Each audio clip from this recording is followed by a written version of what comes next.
Hi everyone, becoming financially intelligent is a must for everybody. No matter who you are, what you do, the skill you are building or your career, you must become financially intelligent. If you are an executive, a manager, an employer, an entrepreneur, a business owner, you must become financially intelligent. Understanding the difference between knowing how to make money, knowing how to multiply money, and knowing how to manage money.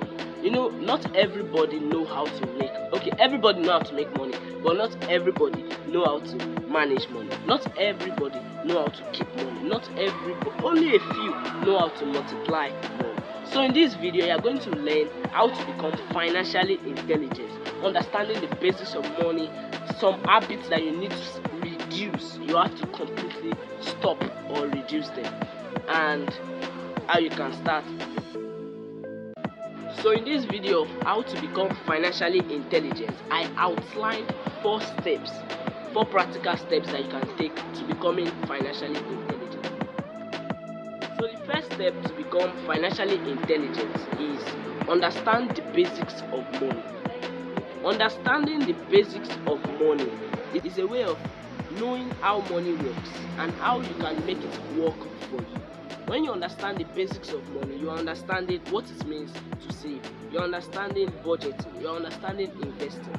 Saving is the act of keeping money for a particular period of time in a particular place. Then budgeting, setting an amount of money to a product that you want to buy. Then investing is a way, the one I love, investing, is a way of making money work for you consistently. When you invest, you are giving your money to a particular organization to make the money work for you. So you just have to be in your house, you have to be anywhere, and your money is going to be working for you. And that is the reason billionaires and millionaires, they're actually doing it, investing. They just need to take their money, put it in a particular place, in a company, in an organization, and let the money work for them. Very simple. So you have to understand the basics of money. You have to understand, not just understand, you have to also do them. Like, you have to do savings. You don't just have to, oh, I know about saving, you just have to put money in this place. But are you doing them? You have to practice those money fundamentals, those basics of money. Savings, you don't just have to know them, you have to practice them. Saving, budgeting, investing, and so many, just to mention a few. So the next step to becoming financially intelligent is read financial books. People don't read books just because they just want to read book to show that, oh, they are reading book. It's because they want to carry their thinking to another level of thinking. They want to move their perspective of how they view things, like financial things, to the perspective of how the writer view financial things. So you have to read books like Rich Dad Poor Dad, Psychology of Money, different book talking about finance. You have to read them because it is for your own good. That is the cheapest and the easiest investment you can make in your mindset. That is just the cheapest. Reading business books, reading financial books. You need to know how to think like a financial master. You understand? So read financial books. Like some weeks ago, I bought this one, Multiple Streams of Income. This book is actually very good, and I can recommend it. Yes, it's a very good book. After reading it, I figured out the reason why anybody on earth need more than two, at least more than two stream of income. Because you cannot just rely on just one stream of income. What if that stream stop flowing water of money? What will you do? So you have to know how to open another stream of income. So instead of waiting for one stream to off the tap, you just need to build more streams of income. So you have to read financial books. That's what I'm trying to say. Reading financial books helps your mindset. It helps your mentality. Helps you think in a higher level of thinking. For example, if your mindset is low, it is in this level, and you are thinking, oh, what can I do what finances, what habits do I need to, your thinking is still going to be low. But when you read book, you are going to learn from the writer's own understanding about financial things. I'm talking of financial books, and that's just the only book I read, the financial book.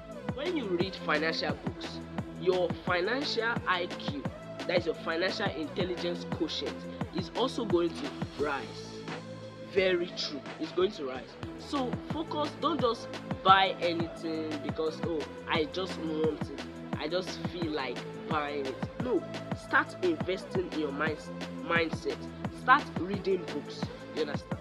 One thing many people don't know about book is this, and I saw it from Rich Dad Poor Dad.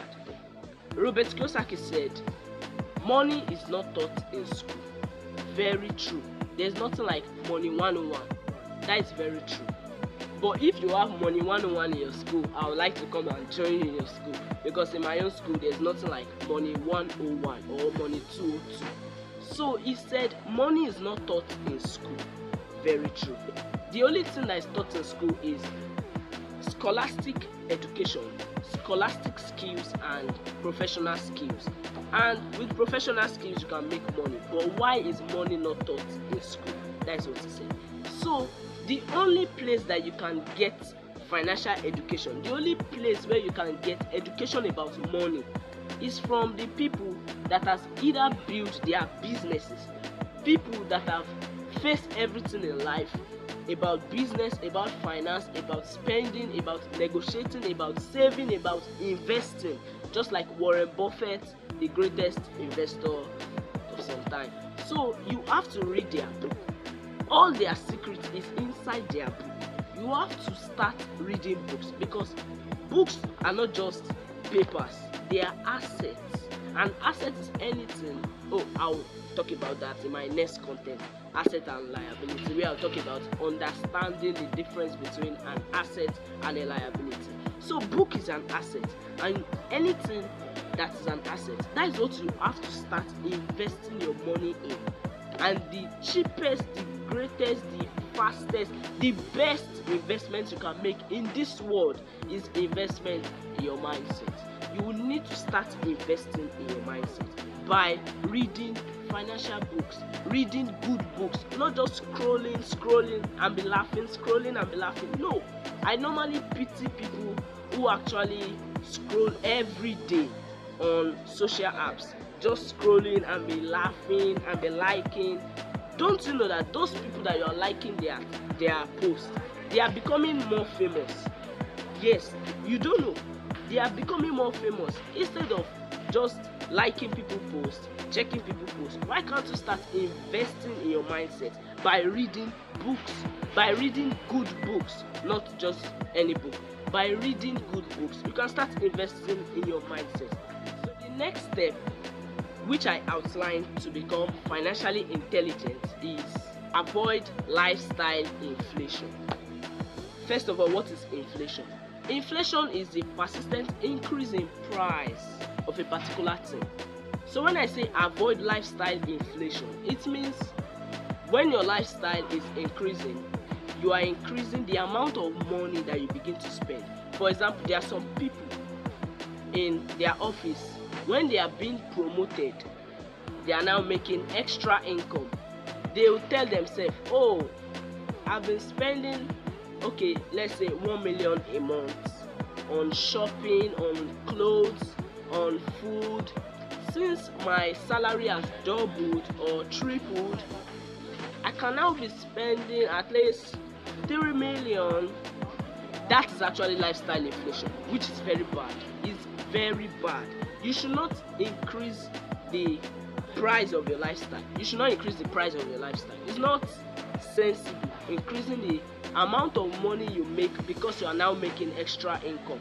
Do you know that if you can invest that extra income in a very good investment, you're actually going to be profitable and you will be happy with yourself? That is financial intelligence. You understand?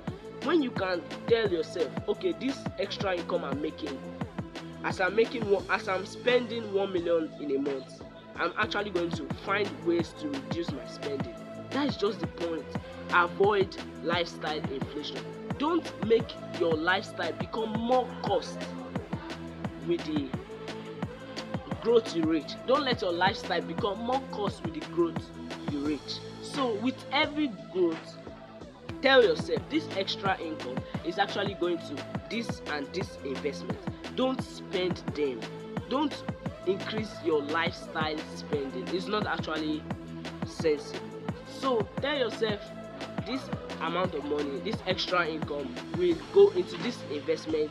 Okay, I'll save it for retirement or for the future. Just don't spend it. Invest in the future. So avoid lifestyle inflation by all means. Don't say, oh, because now I'm making 10,000 per day, oh, I'll now increase how much I spend per day. It's very bad. It's not actually worthwhile, because you are the one that is actually going to regret it. That is an habit that you must reduce. So after avoiding lifestyle inflation and reducing your fears of I don't have money, I need money, I need to make money. After you know that, oh yes, I just need to think of what I can give to people that is of value that they will pay me for. The next step which I outlined is start investing. You know, when it comes to investing, people say investing is very risky. I'm not going to invest. No. How will I give my money to this country? And no, I'm not investing. Investing is very risky. Let me tell you, investing is not risky. The thing that is risky, just like Robert said, the author of Rich Dad Poor Dad, he said not being financially educated is riskier than investing. So investing is not risky. Not being financially intelligent, not being financially literate, not being financially educated is what is risky. So if you understand, oh, this is how money works, I just need to put my money in this company and wait for maybe some years, if it's a long-term investment, then I'll make my money without working in the company. You will see that, oh, this is actually beneficial, because there's a saying that time is money.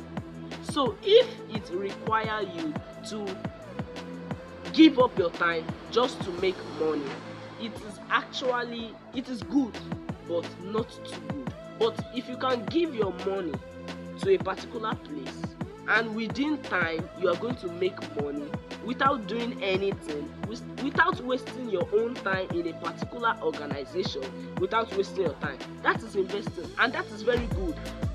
So you must understand the basics of money, reduce your habits, keep some particular amount of money, then you start investing. So when it comes to investing, try to tell yourself, investing is not risky. Investing is not risky. The only thing that is risky is not understanding financial education. Investing is not risky. I take risk. I love risk. You see, you begin to take risk. Investing is a type of risk, but a risk that is higher than investing is not being financially intelligent, not being financially educated. So when you tell yourself investing is not risky, you see that you begin to reduce your fear of investing. That is the first step to start investing. Then how to become financially intelligent? I'm saying it again for a recap. The first step is understand the basics of money. Understand what it means to save, but don't just understand it, practice them. Understand and practice what it means for budgeting, for pricing, negotiating, and the main one, investing. That is actually the one I love, because I love investing.